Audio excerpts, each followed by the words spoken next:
Apple's first day pre-orders for iPhone 12 surpassed the iPhone 11, says top analyst.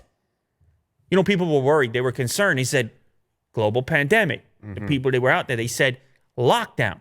The analysts were out there. They said, no one wants your pricey phone. Tim, get out of my face. Tim said, oh, really? Is that so? Yeah, Tim said, I take that challenge. Tim said, you didn't see my surgical stainless steel. Then he brought it, and he did the presentation, and it was Apple Park and the moving cameras. And you know what the people did, Willie, do?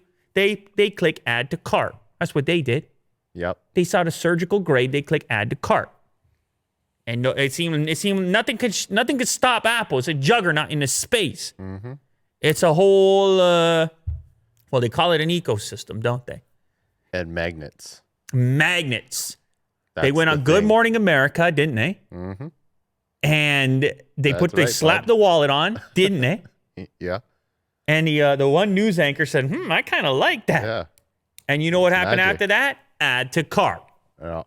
Okay, so I'm not surprised. Honestly, I watched the presentation, well done presentation. I started to think about it. I started to hear about it. I looked at the accessories. I saw the package deal. And I thought to myself, a few people are going to order that. People are looking for ways to lift themselves up a little bit, quarantine.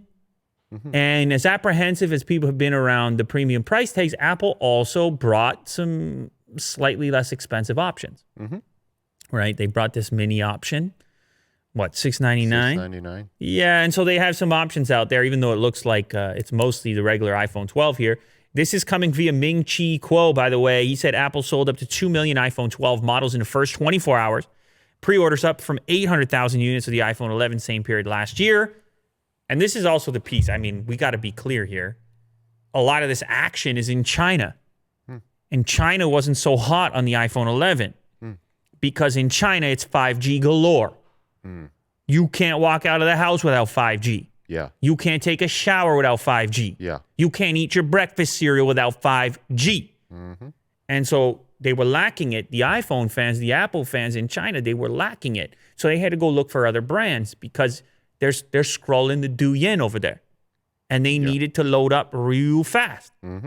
And once you had the 5G option, they were demanding it. They were looking for it, and they didn't have it with the iPhone up until now. So maybe they were holding off because Ming-Chi over here, he's saying that he believes the majority of the growth happened over there.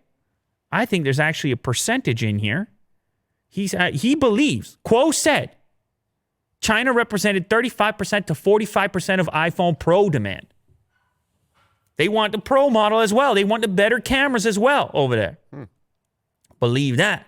Demand for iPhone 12 mini, on the other hand, the small one, and iPhone 12 Pro Max, the biggest one, they don't go on sale till next month, and he believes that the demand is going to be weaker for those models.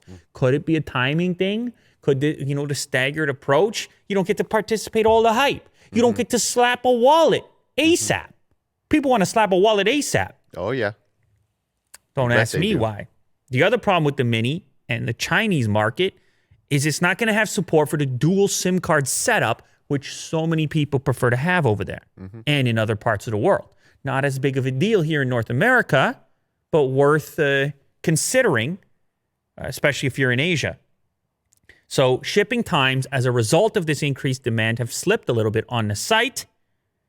And also there's the fact that people that Apple is keeping around the previous generation with a price cut. So that is having some sort of an impact as well. But Apple is back. Apple is back in China, right? If the Pro demand is up to 45%, according to him, and that's huge in terms of the bottom line because that's a more expensive model as well.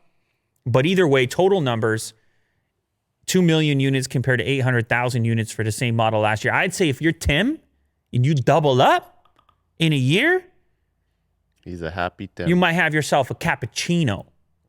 You may upgrade from just a regular coffee to a cappuccino. Oh, fancy with it. Okay. Yeah, if you're Tim. Yeah. I'm just saying. So shout out to the iPhone. People still buying it.